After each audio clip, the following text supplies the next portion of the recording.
Está entrando no ar. Pelas ondas da Rádio Universitária da UFRR 95,9, o programa Por Dentro da Ciência, uma iniciativa do Departamento de Física da UFRR, com a participação de professores e alunos. Um programa que vai abordar as ciências naturais e humanas de forma pedagógica, contribuindo para uma educação científica no estado de Roraima. Programa Por Dentro da Ciência.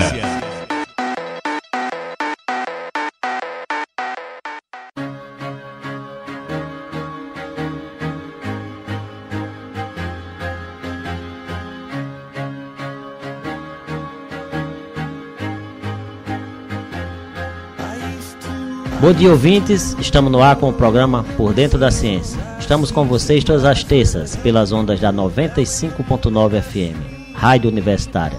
Na apresentação, eu, o professor Roberto Câmara, do Departamento de Física, juntamente com o professor Luiz Henrique, também do Departamento de Física. Bom dia, professor Luiz Henrique. Bom dia, meu caro, bom dia, ouvintes. No estúdio, temos o apoio na técnica de som do operador Leonardo Paixão. Também é aluno do nosso Departamento de Física. Na direção de programação, temos nosso amigo Felipe Reis, diretor do Núcleo de Rádio e TV Universitária.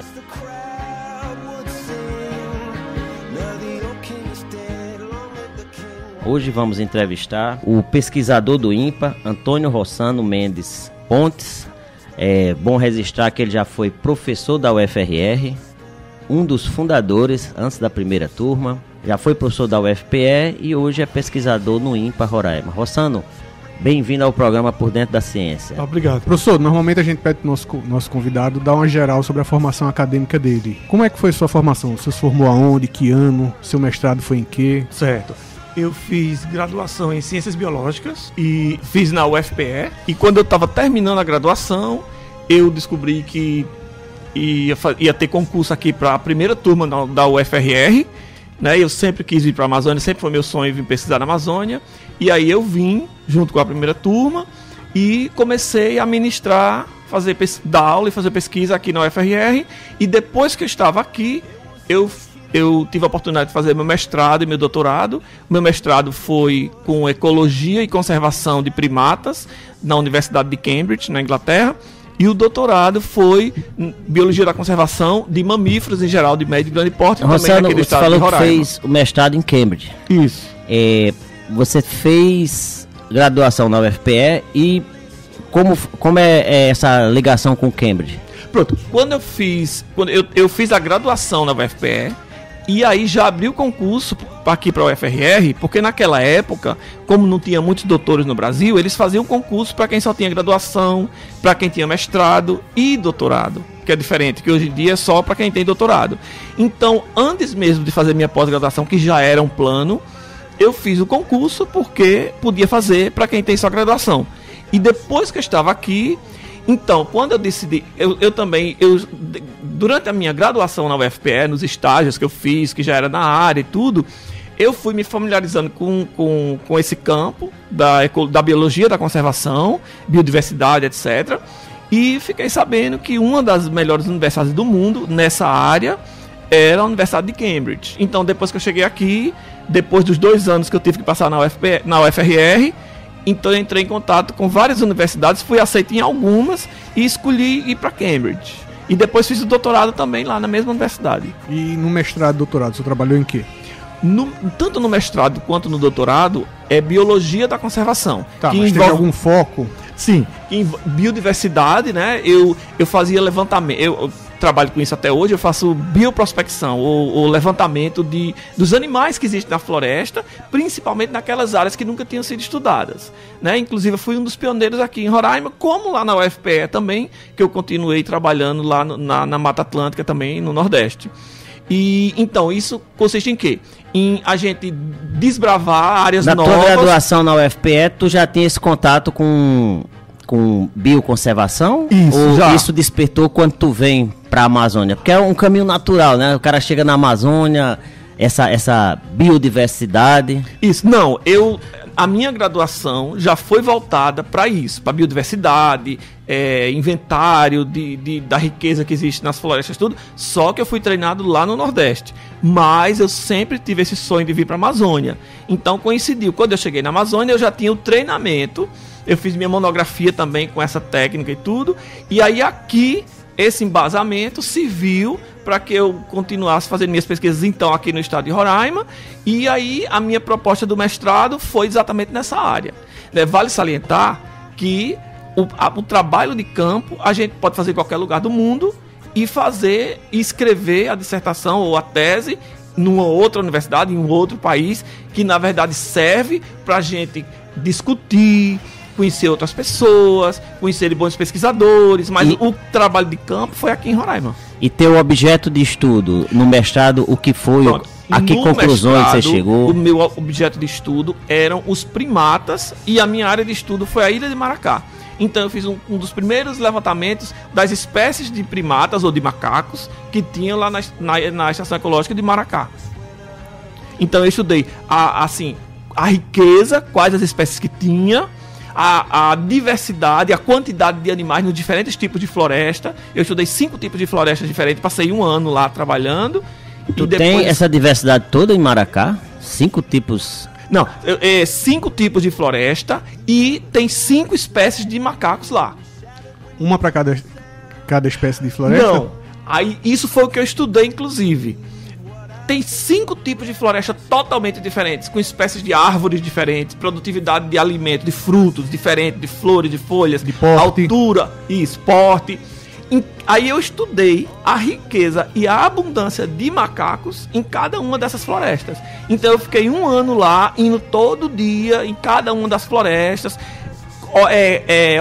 observando os animais. Aí cada vez que você observa um indivíduo ou um grupo, a gente tirava medidas, tipo, vocês que são físicos vão entender muito bem, a gente media aí, por exemplo, eu vi um grupo de macaco ali, eu tô numa linha reta, que é uma trilha aqui. Então daqui eu vi um grupo aqui. Então eu tirava a distância de mim para aquele grupo, tirava o ângulo e depois em casa, no laboratório, eu calculava a distância perpendicular e com isso aí eu fazia milhões de coisas. Você adiantou uma pergunta que eu ia fazer, como era esse fazer? E como é que você faz isso? Você não atirava no macaco para ele dormir, andar? É só observacional esse mas estudo. Aí, qual era seu referencial para você medir essa distância, o tamanho do macaco? Você fazia foto? Porque é o seguinte, isso é uma metodologia muito bem estabelecida no meio científico, que a gente chama metodologia de transecto em linha reta. E inclusive o ICMBio hoje usa essa nossa metodologia também para avaliar a biodiversidade de qualquer lugar do Brasil. E essa técnica, inclusive, já foi exportada para a Austrália, para a África, né? Que, inclusive, foi ampliada no INPA de Manaus. É uma técnica desenvolvida aqui? Desenvolvida... essa técnica não foi desenvolvida aqui, a de transectos individuais. Mas, a partir dessa técnica, alguns pesquisadores do INPA de Manaus, de cuja equipe eu participei, ampliaram isso para fazer, tipo, como se fosse um tabuleiro de xadrez de trilhas. De trilhas que formam 25 km quadrados. Aí a gente faz isso que eu estou dizendo dentro desse transecto, que são picadas dentro da floresta, né? Que são feitas com rigor, tem que contratar uma equipe especializada para fazer.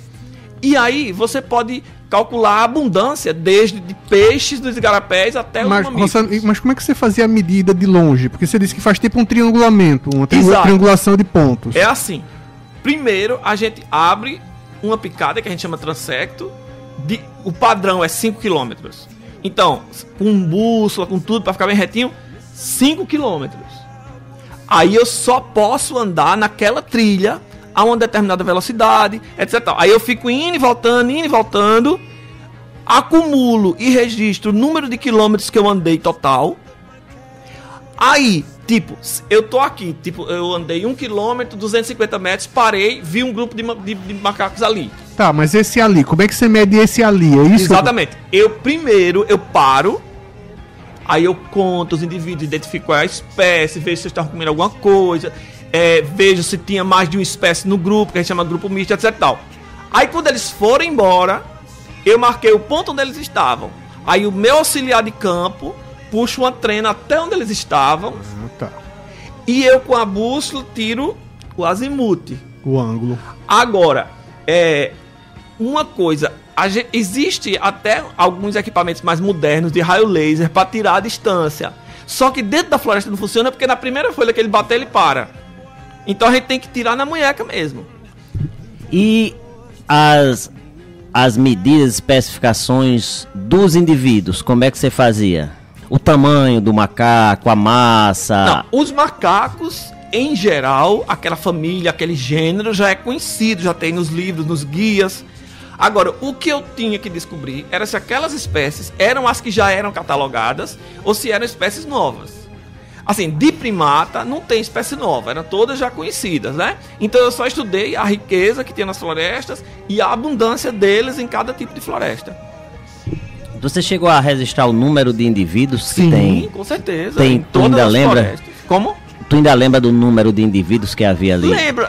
E as espécies? Por exemplo, o macaco de cheiro, que é o saimiri, tem uma densidade muito baixa, porque ele só se aventura uma vez ou outra na floresta de terra firme. Ele vive mais na beira do rio, na floresta ribeirinha. E o meu transecto não cortava a floresta ribeirinha. Aí a abundância deles é próxima de zero. Mas, por exemplo, macaco prego, que é um dos macacos mais inteligentes, mais bem adaptados à floresta, tem 2 tipos de macaco prego lá.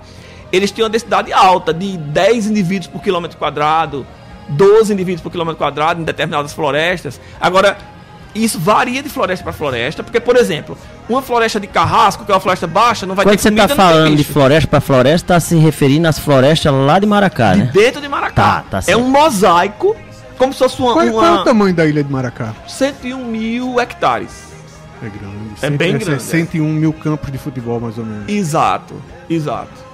E o que caracterizava essas diversas florestas? Assim, você analisava a questão de tipos de frutos que tinham lá? Exatamente. Foi, inclusive, um trabalho... Altura média. Foi um trabalho muito, muito pesado, porque eu estava estudando primata, mas o tema que eu escolhi estudar, que era a abundância deles, requeria que eu tivesse variáveis ambientais que pudesse explicar aquilo que eu encontrei. Então, além de eu fazer isso, de andar na trilha e pegar as medidas para calcular a abundância, eu tinha que ter variáveis ambientais para explicar o que eu encontrei. E a variável mais forte, mais robusta, que explica a abundância deles, que é uma coisa um pouco até óbvio, mas a gente tinha que provar cientificamente, matematicamente, a produção de frutos de cada floresta. Então, nesse mesmo transecto que eu procurava os bichos, todo mês eu estabeleci uma determinada área retangular dentro da qual eu coletava todos os frutos caídos das 5 florestas, levava para o laboratório no cesto, identificava, pesava cada uma para poder ver a produtividade. Fazia essa mesma coisa na copa das árvores. Então, em cada floresta, eu tinha 200 árvores que eu ia todo mês para ver quando é que tinha folha, flor e fruto, para poder determinar o que havia disponível para os animais. Tá, você ficava muito tempo lá. Eu já fui a Maracá 2 vezes, a gente foi coletar solo e eu tive uma experiência não agradável, não, na verdade 2, com os porcos do mato. Tabu. Quando você estava ali naquela observação e vinha lá aquela manada de porcos, aí você perdia essa medida. Certo. Infelizmente existe essa cultura de que os porcos atacam e que se você escutar porco, sentir o cheiro dos porcos, você tem que subir numa árvore. Isso é tabu. Porque eu passei, no mestrado eu passei 1 ano lá, no doutorado eu passei 2 anos lá, com uma estudante inclusive, e eu estudei os porcos, tanto os queixadas quanto os catitus, e vou dar um exemplo típico de que se eles atacassem a gente estava morto. Um dia eu e minha aluna Viviane, que na época era aluna, agora é professora da UFMT, a gente vinha voltando no final do dia, que é esse transecto pra gente fazer e voltar, a gente levava o dia inteiro. Quando a gente vinha voltando do trabalho, já tipo 5:30 da tarde, já ficando escuro, quando a gente passou perto de um lago, essa vara tinha 70 porcos. Eles tinham acabado de chegar lá para passar a noite. Quando a gente viu, a gente tava no meio deles. Foi porco para todo lado. Eles ficaram espantados, morrendo de medo da gente. Cada um corria para um lado. A gente simplesmente parou, esperou que eles fossem embora e seguiu o caminho. E isso é uma coisa real. Mas a instrução que eu recebi lá é que porque eles só veem o que está na frente deles, eles não levantam a cabeça. Então eu teria que estar a uma altura acima dos olhos dele. Isso é verdade, que porco não olha para cima. Mas o que eu tô querendo dizer é que isso é errado. Eu desafio quem afirma que pelo menos lá em Maracá os porcos vão atacar. Porque se eles atacassem, eu e Viviane estávamos mortos. Olha, outra coisa. Existe a probabilidade. Vocês são dois indivíduos de sorte. Porque lá mesmo baixa. O caseiro já contou pra gente dessas situações aí do cara ser mordido na batata da perna. Bom, eu não arrisco, viu, Eu vou lhe dizer uma coisa. A mesma coisa são as onças, não atacam. Eu vou já falar sobre isso. Agora eu vou lhe dizer uma coisa. Por que criaram esse tabu de que certos animais atacam? Porque quem é que tem mais contato com os animais, fora os pesquisadores? Os caçadores. Então o que é que o caçador faz? Ele atira no animal. Se você atira no animal, logicamente que ele vai vir em cima de você. E se eu lhe disser que eu fiz o único estudo do mundo de observação direta de onça pintada e onça parda, e está publicado no Journal of Zoology em Londres, e tô vivo aqui para lhe contar a história. Pode ser sorte. Eu já vi onça também quando eu atravessei a 319. Eu caí na moto, ela bem longe. Tô vivo, né, Roça? Então. Mas são comparações. Voltando ao teu mestrado, já havia algum trabalho nessa área de primatas na Ilha de Maracá? Eu falo isso porque a gente já entrevistou aqui o Reinaldo. É uma coisa que deixa a gente um pouco triste. Segundo ele, tem mais estudo de pesquisadores que não são de Roraima, que não são do Amazonas, que não são até do país em Maracá, do que pesquisadores nossos estudando. O teu estudo foi o primeiro ou teve alguma coisa antes? Eu gostaria de complementar a pergunta, professor, e até fazer uma pergunta talvez um pouco chata. Pois não. O fato de você ter ido para a Inglaterra fazer um estudo sobre Roraima, não é de certa forma estar levando informações para fora? Por que não ter ficado aqui, procurado desenvolver, criar esse conhecimento aqui? Pois não. Respondendo a primeira pergunta. Existia um trabalho sobre os primatas lá da Ilha de Maracá, que, entretanto, foi publicado numa revista que não tem muita circulação. Então, assim, não era muito difundido, mas existia um trabalho que, inclusive, eu usei como base para o meu próprio trabalho. Agora, que não era de uma revista que era muito difundida, que seria antiético eu dizer qual é a revista, mas assim, era um trabalho que não tinha muita abrangência, mas tinha. Então, a partir desse trabalho, que se foi minha bíblia, eu expandi os estudos. E era de pesquisadores brasileiros? Era de um pesquisador brasileiro. Respondendo a pergunta de Luiz, olha, Luiz, é fundamental para que a academia cresça, para que a gente adquira mais conhecimentos, que a gente não fique naquele inbreeding, que é quando o pai reproduz, que a gente usa muito isso para animais, pai reproduz com filho, com neto. É muito importante que a gente fuja daquela linha de pensamento e vá para outros lugares que tem outras linhas de pensamento. Tá, mas você não disse que não tinha nenhum pesquisador aqui? Então, na verdade, você estaria começando esse pensamento. Sim, eu comecei, mas eu quero dizer em relação a fazer um mestrado e um doutorado. Porque é o seguinte, o que a gente faz lá fora é ter contato com pessoas do mundo inteiro que trabalham com aquela coisa parecida e aí vai ter uma troca de informações. Eu não estava... Me perdoe, mas eu vou insistir. Você poderia ter feito tudo isso tendo feito seu mestrado, seu doutorado aqui. Discordo, porque tendo feito numa das melhores universidades do mundo, ou qualquer outra universidade, podia ser na Austrália, na Nova Zelândia, na África, a gente vai adquirir uma linha de pensamento diferente. Porque não é a mesma linha de pensamento sempre daquele país ou daquele grupo. Tá entendendo? E em relação a levar informação, não faz muito sentido, porque a partir do momento que você publica um artigo científico numa revista de abrangência internacional, você vai estar divulgando aquelas informações. Eu não levei nenhum material. Não, isso é verdade. Mas a gente sabe que existem algumas informações que elas só são publicadas, por exemplo, talvez não na sua área, mas, por exemplo, após sair uma patente. Ou seja, enquanto aquela patente que a pessoa garante o lucro futuro pelo aquele conhecimento, aquilo não é divulgado.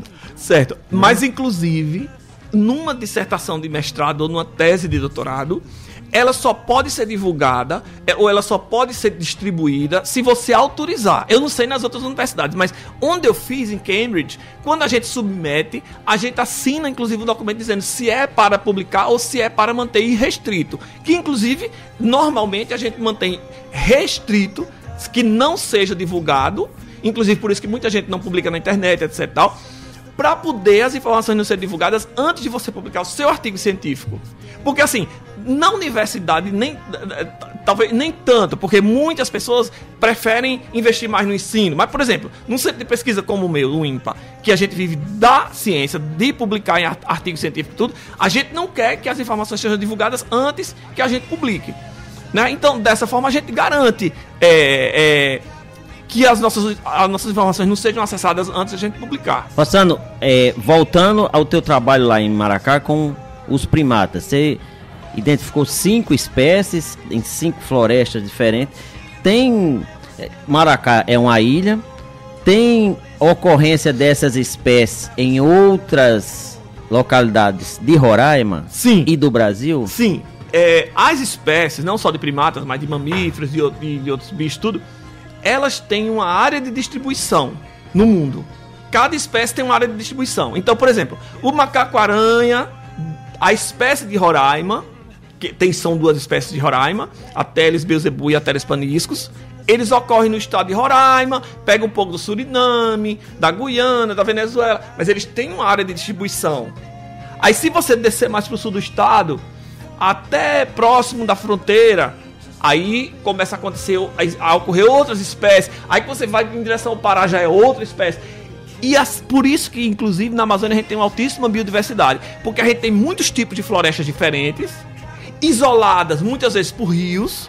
E o rio, quando um rio corta uma área, há milhões de anos atrás, as espécies de primata, de calango, de rã, de planta, que ficou de um lado, vai evoluir de uma forma e do outro lado de outra forma. Se eles não têm contato, eles vão terminar dando origem a espécies diferentes.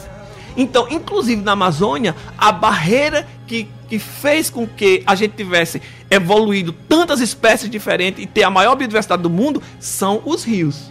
Os rios são as barreiras que isolaram as espécies. Então, do lado de lá de cada rio, você vai ter uma espécie diferente, ou de macaco, ou de ave, ou de calango, ou seja lá o que for. Tá, e aí, com essa tua explicação, tu até adiantou a minha pergunta. O que caracteriza o macaco lá de Maracá, o primata lá de Maracá, o que diferencia ele dos outros? Pronto. Existe um ramo da ciência que se chama taxonomia, ou classificação dos animais. Então, até uns 20, 30 anos atrás, quando a gente não sabia ainda como é que era o DNA, cadê a molécula de DNA, não tinha descoberto ainda, a taxonomia se baseava apenas nas características externas do bicho. Tipo, o macaco de Maracá, ou que acontece em Roraima, ele tem um topete, parece 2 chifres, assim, na cabeça, de pelo, que a gente chama macaco preto de chifre. Aí se você for para Manaus, vai ser outra. Se você for para Belém, vai ser outra. Em Pernambuco já é outra, é o macaco preto galego, que é loiro. Então, assim, são as barreiras geográficas, as barreiras naturais que determinam que os animais são diferentes. Agora, hoje em dia, já existem técnicas muito mais avançadas que é através do DNA, que é a biologia molecular. Através das moléculas do DNA, você diferencia os bichos. Então, hoje em dia, a gente está consertando muita coisa de classificação dos bichos que foi feito errado, porque a gente não tinha o DNA na época. Por exemplo, a gente vê 2 bichos extremamente parecidos, 2 pacas, por exemplo. 2 pacas são extremamente parecidas. Mas quando a gente faz o DNA, elas são espécies diferentes. Ou 2 bichos são totalmente diferentes, mas quando você faz DNA, eles são a mesma espécie. Entendeu? Então, hoje em dia, facilitou mais a identificação dos animais. Nós temos essas técnicas aqui no INPA? No INPA daqui não, porque não tem nenhum especialista. Mas no INPA de Manaus nós temos. E tem muitos museus bons do mundo que hoje em dia fazem isso, em cooperação, inclusive. Olha que fantástico. A gente está falando aqui, você está na 95.9 FM Universitária. A gente está conversando hoje com Antônio Rossano. Foi professor fundador da UFRR, foi professor da UFPE e hoje é pesquisador do INPA. Rossana, aí você continua seu trabalho, vai fazer doutorado e só mantendo ainda, alguém deu continuidade a esse trabalho com primatas aqui em Maracá? Olha, eu formei vários alunos de graduação, mestrado e doutorado, que agora estão nos mais variados setores da sociedade. Isso é normal, todo pesquisador e professor, como vocês sabem, universitário, orienta alunos, etc e tal. E esses alunos estão estudando, uns estão estudando primatas, outros estão estudando outros mamíferos, porque na verdade eu estudei primata no mestrado, mas foi um período restrito, e hoje em dia eu tenho muito mais publicações com outras coisas, até com aves. E no momento, os últimos alunos que eu orientei, inclusive, foi com conservação de onça pintada. Né? Então nós temos publicações em revistas de grande circulação com ecologia e conservação de onça. Mas dos primatas de Maracá, alguém deu continuidade ao trabalho? Sim, eu estou com um aluno muito bom, inclusive roraimense, que está fazendo trabalho lá em Maracá com macaco-aranha, que é o Rogério.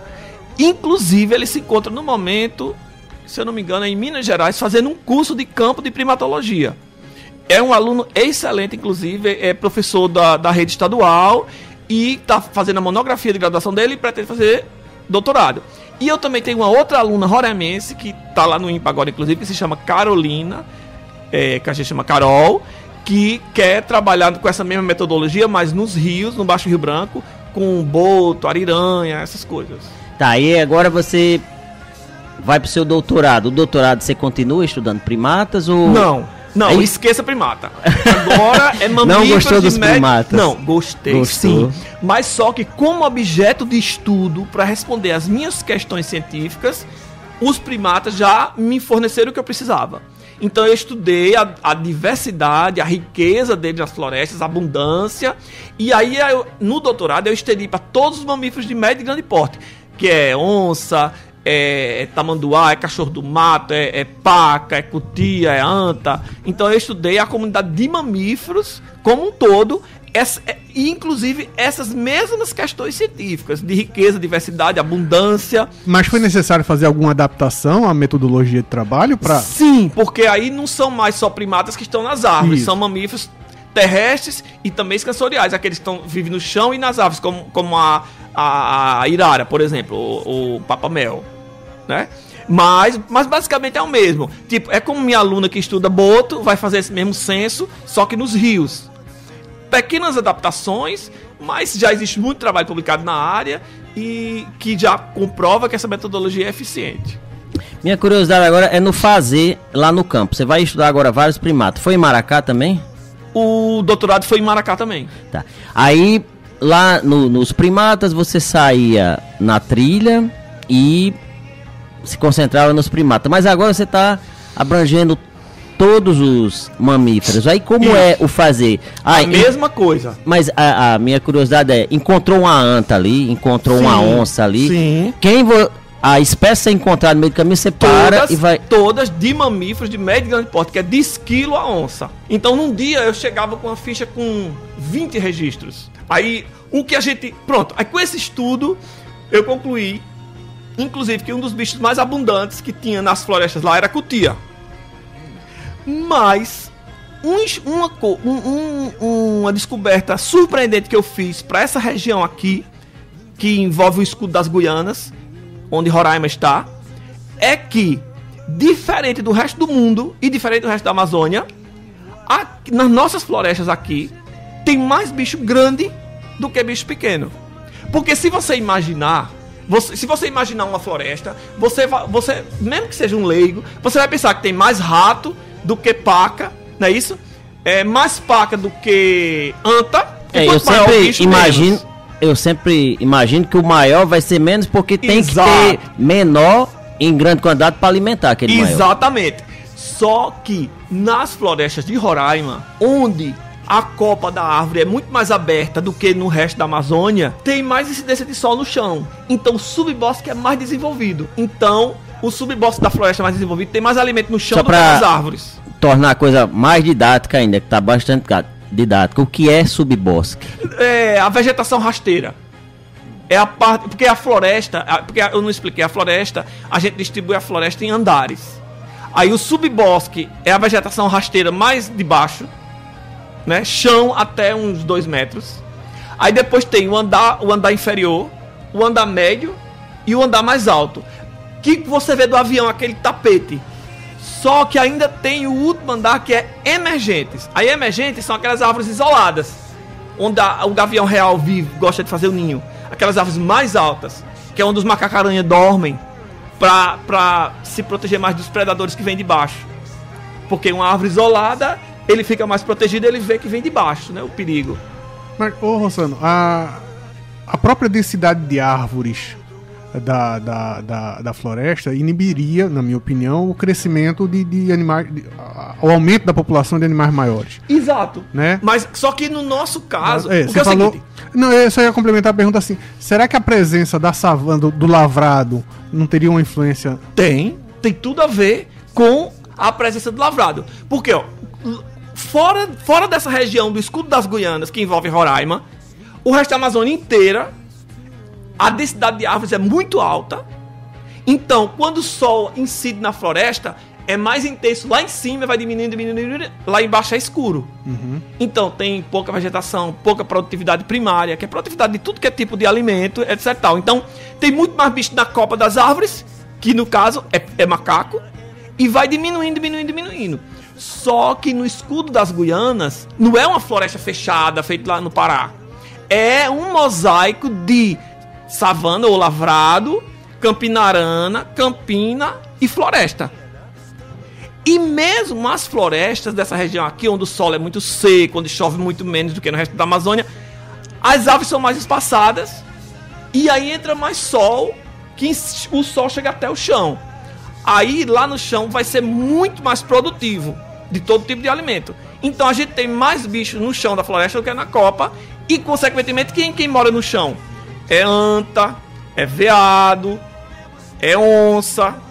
Então, como tem mais bicho no chão, quando você faz os cálculos de abundância, a abundância vai ser muito maior no chão do que na copa das árvores. Agora, uma curiosidade que eu fiquei. Você falou mamíferos pequeno, médio e grande porte. Qual é o padrão para eu classificar o que é pequeno? Vou dar um exemplo bem típico. O esquilinho, ou quatipuru, que a gente chama. Sabe o esquilinho? A gente vê mais os esquilos dos Estados Unidos do que do Brasil, mas o Brasil verdade. tem uma riqueza estupenda. Se eu pudesse, eu levava cada ser humano de Roraima para fazer um passeio na floresta para ver os bichos. Porque tem gente que mora em Roraima a vida inteira e não sabe a riqueza espetacular que a gente tem na floresta. Pra você ter uma ideia, os esquilos que eu vejo na floresta, não existe identificação para eles. Eu não sei quem eles são. São espécies desconhecidas? E desconhecidas da ciência. Porque aqui ninguém nunca estudou. Inclusive, eu peguei vários, botei no museu com autorização do IBAMA e da Polícia Federal, que pesquisador tem autorização a pegar. Eu peguei uns esquilos pra, no momento oportuno, fazer o DNA, porque a gente não tem a identificação deles. Então, os esquilos, a gente, por exemplo, aqui em Roraima, os mais comuns são um tipo pequenininho bege e um maiorzinho vermelho alaranjado, da cauda bem frocada, a coisa mais linda do mundo. Esses dois tem em Maracá. Então, pequeno porte é tipo do tamanho de um esquilo. Médio porte é do tamanho do macaco prego, de uma irara, de uma paca. E grande porte, anta, onça. Grande entendeu? porte aqui a gente só tem anta e onça? Não, a gente o tem veado. Ah, veado é grande porte. Onça pintada, onça parda, anta, veado. Onças, né? Aquela raposa que a gente vê muito quando vai ali pro Tepequém, vê muita raposa. É médio porte. Ali é médio porte. A raposa já... Pronto. Quando eu calculei a abundância dos bichos, eu concluí que a raposa, ela gosta muito mais das áreas abertas de lavrado, de campina, do que a floresta. A coisa mais difícil do mundo é encontrar uma raposa na floresta, mas se você viajar de noite no lavrado, você vê muita raposa. Provavelmente porque no lavrado você tem muita codorna, aquelas exatamente, tem a ver, né, com a alimentação dela. Exatamente.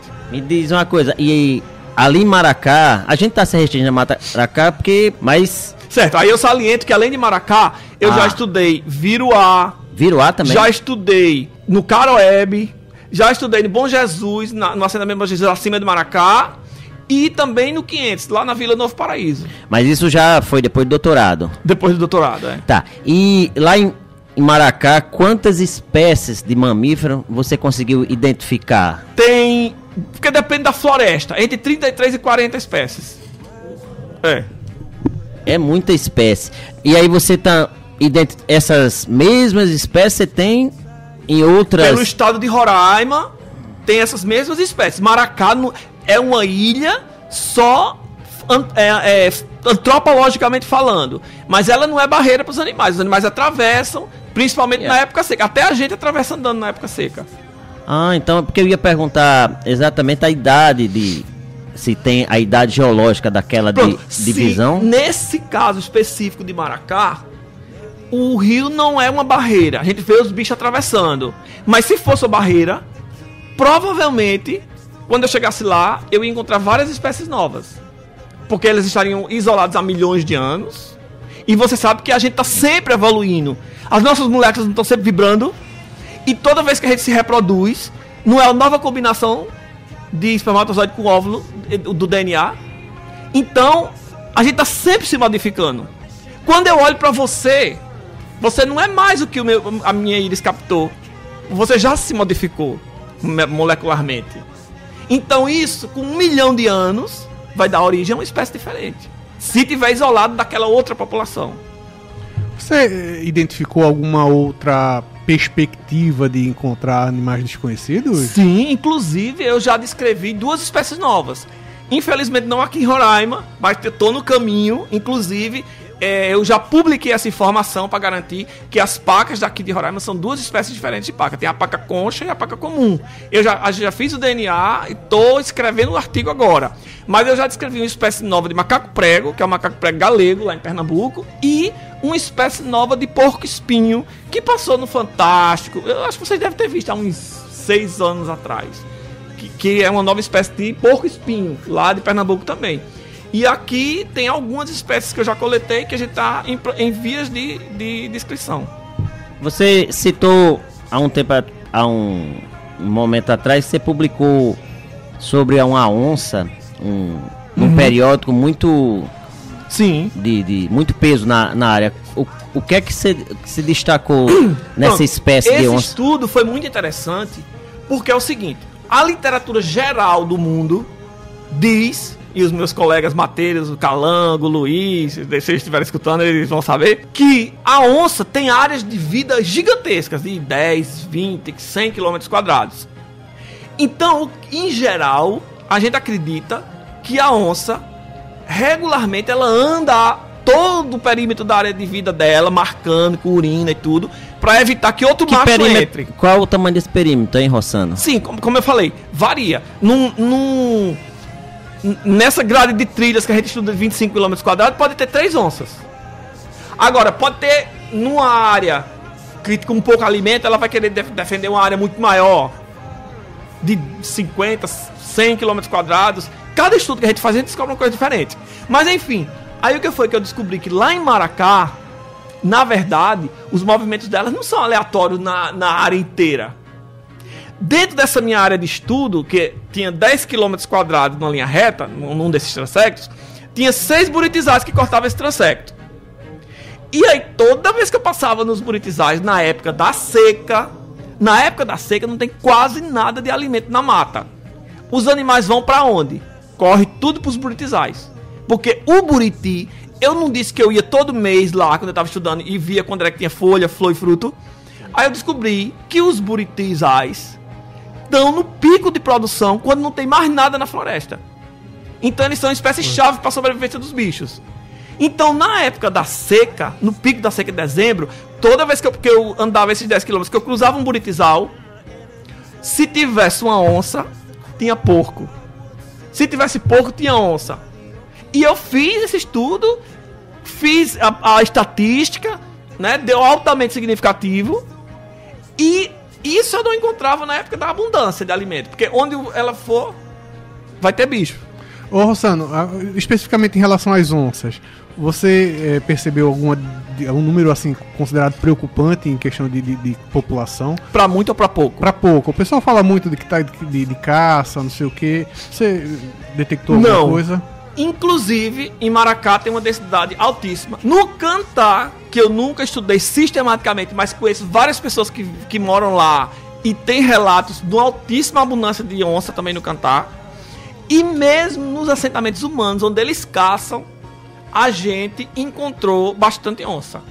Aí, infelizmente, porque para conservação, para mim, para alertar o mundo, etc. tal, eu queria ter dito que onde eles caçam diminui drasticamente. Mas a única espécie que diminuiu drasticamente nos assentamentos com a caça foi o queixada. E isso é extremamente preocupante. Só que queixada é um dos alimentos principais da onça nessa região aqui.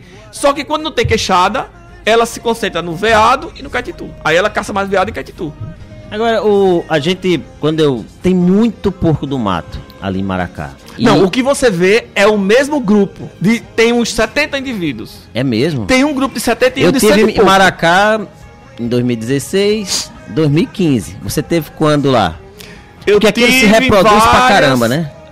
Tá, vou lhe explicar. Porque, deixa eu só fechar. Aí, como é proibido caçar lá, o fato de eu ter uma abundância do alimento da onça não aumenta a abundância dela também, não? Mas volta lá a quantidade de indivíduos lá de queixada. Porque agora Veja só, os bandos de queixada aqui são gigantescos. E de novo aquela relação é invertida que eu falei. Tem muito mais queixada do que caititu. Quando nos assentamentos o povo caça o queixada e não tem mais queixada, aí os caititu aumentam a quantidade absurdamente. Isso se chama compensação, né? Compensação ecológica. Mas, especificamente, do leste de Maracá, onde você diz que vê muito queixada, é porque tem um grupo que mora naquela região. Aquela região é parte do território deles, que é o primeiro grupo ali do início. E eles também estão acostumados com o ser humano. E tem um grupo muito grande que mora ali. Então você passa no meio do quintal deles. Mas é o mesmo grupo que você vê ali. Ali naquela extremidade de Maracá tem 2 grupos. A última vez que eu fui, nós passamos por queixada. E aí tá explicado agora, né? A gente saiu de manhã, voltou por volta de 5 horas da tarde. Ainda 3 vezes. Então é o mesmo grupo. Você não viu um grupo de macaco prego não ali? Vimos. Aquele grupo ali tem dezenas de gerações que moram ali. Estão sempre ali. Os indivíduos, as onças, quantos indivíduos tem ali em Maracá? Não, em Maracá eu não calculei. Seria uma extrapolação. Mas normalmente é menos de 1 por quilômetro quadrado. É 0, alguma coisa por quilômetro quadrado. Por quê? Onde tem uma onça não tem outra. E elas têm uma área muito grande. Pode ter fêmea, mas não outro macho. É um macho e 2 ou 3 fêmeas. Aí é um macho só. Onde tem um macho tem 2 ou 3 fêmeas. Tá, então isso é o que chamou a atenção para essa característica desse artigo que você publicou. Então a região que se pensava no mundo que ela abrangia, não, é diferente. Não, ela tem que fazer isso para proteger o território dela. Normalmente, ela tem que andar principalmente nos limites do território dela, fazer xixi, arranhar a árvore, para dizer que ali é o território dela e o outro não entra. Só o que eu tô dizendo é o seguinte, que tem uma época de extrema seca, quando tá no pico da seca, para não ficar sem alimento, ela se concentra nos buritizais, porque os porcos, os queixados, os caititu, as antas, as pacas, tudo vão para lá porque não tem outro lugar para comer. Aí ela sabe que ali ela vai encontrar alimento. Mesmo assim, ela vai ter que tirar um tempo para ir lá no território dela para fazer o policiamento da área dela. Só que ela tem esse comportamento na época da seca aqui no escudo das Guianas, porque não tem sentido ela tá 10 km daqui quando o alimento dela tá aqui. Então, ainda fico no questionamento. Você observou isso lá em Maracá? E na reserva Duque, Manaus. Então não foi... O registro não foi só Não, esse estudo que eu publiquei é só de Maracá. Mas essa observação relacionando a presença da onça com a presença dos queixadas. A presença do queixada perto do buritizal no período de seca, você só observou em Maracá? Sistematicamente publicado foi de Maracá, mas depois eu vi esse evento, apesar de não sistematicamente, em outras regiões também, daqui, onde é muito seco e na época da seca não tem alimento. E alguém já registrou em outras regiões? Porque tem outros lugares da Amazônia também assim. Não, nunca foi feito esse registro em outro lugar. A gente pode extrapolar, eu vou fazer, quem não é mesmo da área, pode extrapolar isso aí para ser uma característica específica de indivíduos de Roraima? Não de Roraima, porque pro bicho não tem barreira, essas barreiras políticas, isso é antropomórfico. Mas, né, a região que é caracterizada por esse tipo de ambiente é o escudo das Guianas, né? Que é aqui o norte da Amazônia, né? Acima do Rio Negro. E hoje, o que é que você está estudando? Você está orientando aluno? Certo, os meus alunos são isso que eu falei.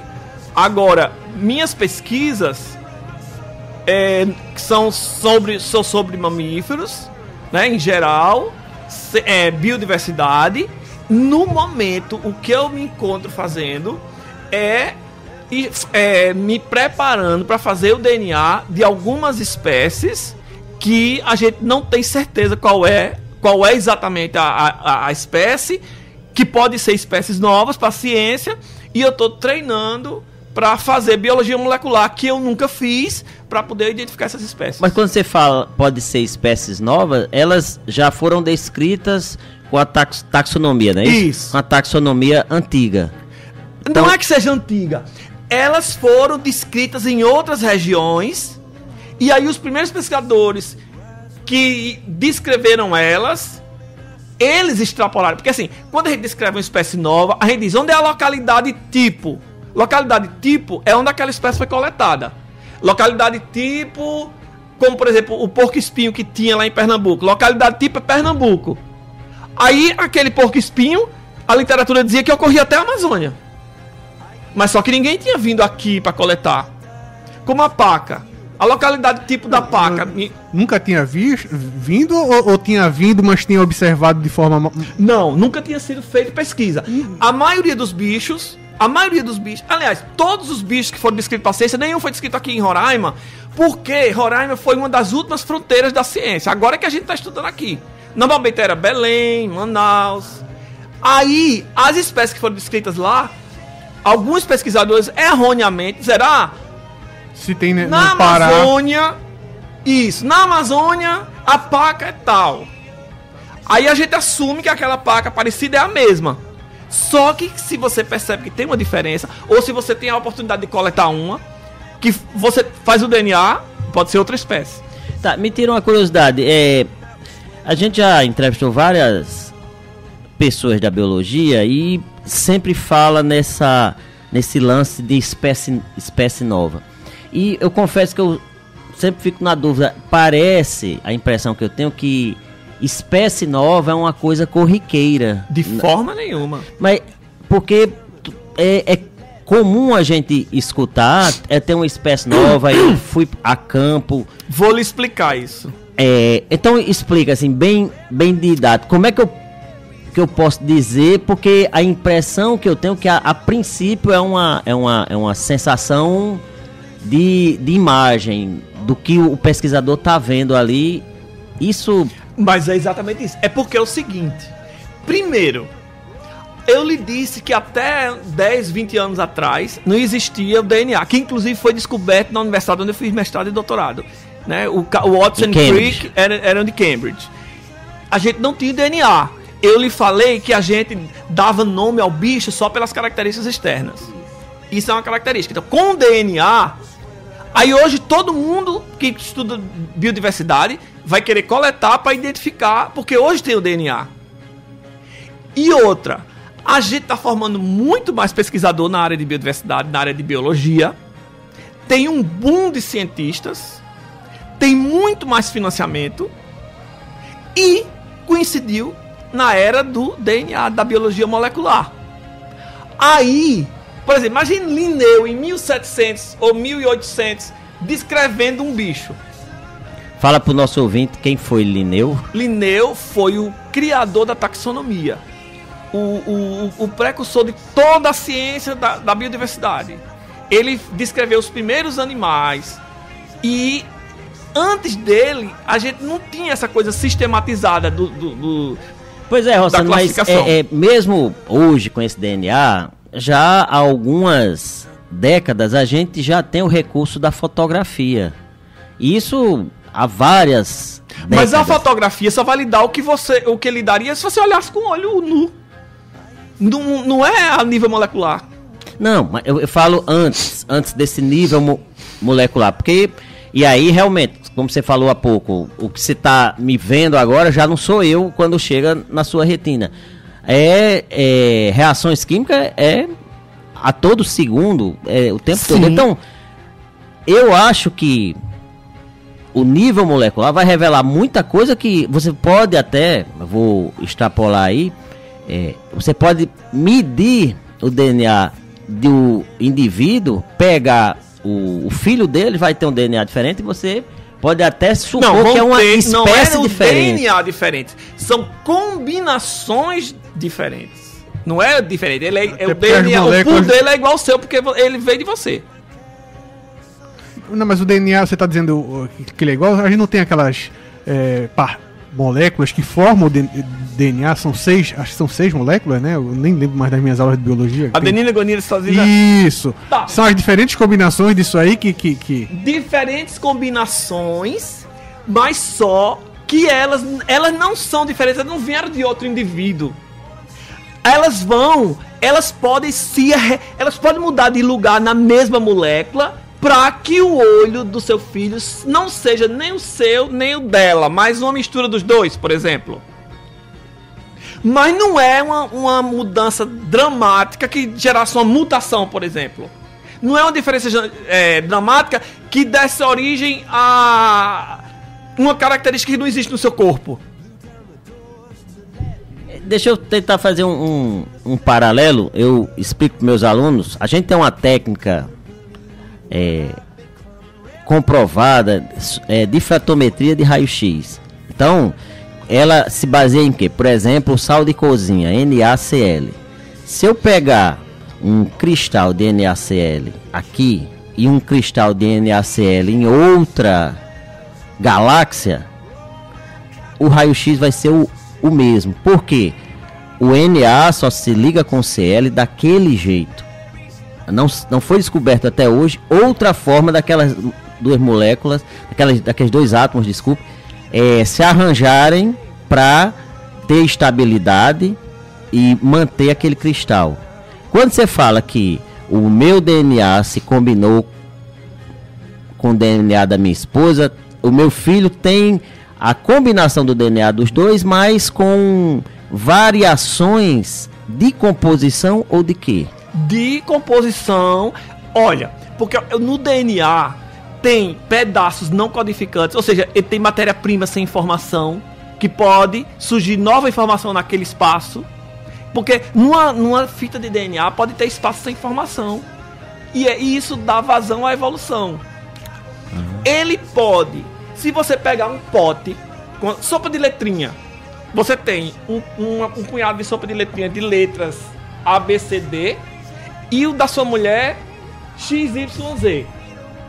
Você imagine que vai dar um monte de combinação diferente, não vai? Bastante. Mas, como é a mesma espécie, quando você copular, que juntar os dois, as duas fitas, elas vão se parear. Apesar delas serem relativamente diferentes. Mas o que determina que é a mesma espécie é que eles se pareiam. Então, voltando lá para esses mamíferos, essa aplicação na biologia, então corre o risco que você falou de eu ter uma mudança completa no que já foi classificado de espécie. Mas é o que está acontecendo. É isso que está acontecendo. Exatamente isso. Por exemplo, eu tenho um colega no Sudeste que está estudando os veados há muitos anos. Olha, na literatura diz que o veado mateiro da gente é uma zama americana. No Brasil inteiro. Só que isso é uma super espécie. Quando a gente diz super espécie, é porque na verdade não é uma espécie só. Ele tá escrevendo isso agora. Vão ter umas 10 espécies diferentes no Brasil. Porque se você pegar essas espécies, elas não se reproduzem entre si. Não pareia quando tiver a cópula, porque elas são espécies diferentes. Então, essa super espécie com vários indivíduos diferentes, eu não consigo diferenciar com a técnica que eu tenho. Ou seja, não. A olho, medindo, não. Não. Agora, pode acontecer várias situações. Nesse caso, a gente não distingue, elas são parecidas. Mas em outros casos, elas podem até ser um pouco diferentes, mas nunca fizeram DNA, não sabe se elas são diferentes a nível molecular. Porque, como eu falei, um bicho pode ter várias raças. O ser humano, a gente tem o asiático, o africano, o europeu, o brasileiro, que é uma mistura. Mas eles se reproduzem entre si. Porque se um asiático e um índio copularem, as meias fitas de DNA deles vão se parear perfeitamente e vão dar um indivíduo viável, fértil, que vai também se reproduzir. Mas se a gente tentar se reproduzir com o chimpanzé, que é 99% igual a gente, mesmo assim não vai dar. Porque vai ter uma parte da fita do DNA que não vai juntar. Aí vai dar uma mutação e não vai dar certo. Ô Rossano, deixa eu fazer uma pergunta bem de ficção científica. Quando a gente vê em filmes essas mutações que ocorrem, sei lá, em questão de horas, dias, é possível isso ou não? É possível acontecer uma mutação na natureza, só que geralmente a mutação é deletéria. Ela vai dar errado. Vou explicar por quê. Normalmente, para dar certo, essas variaçõezinhas têm que ser ao longo de milhões de anos, que elas são muito sutis, até dar origem a dois bichos diferentes e que ainda sejam viáveis. E uma mutação é assim, por exemplo, teve uma descarga de radioatividade em cima da gente aqui agora. Afetou os nossos testículos, os nossos espermatozoides. Nossos espermatozoides vão ficar sem cauda. A gente vai conseguir gerar filhos? Não vai.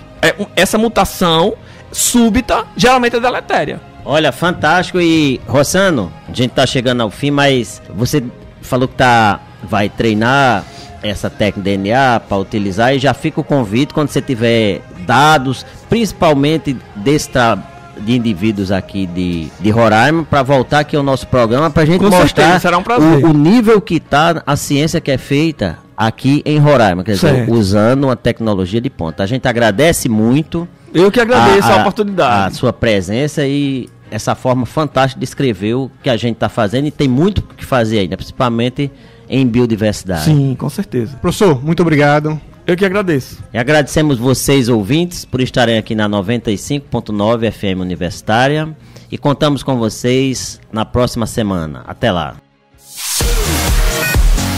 Você acabou de ouvir Por Dentro da Ciência, um bate-papo científico com colaboração do Departamento de Física da UFRR, e que vai ao ar todas as terças às 10 horas pelas ondas da Rádio Universitária 95,9 FM.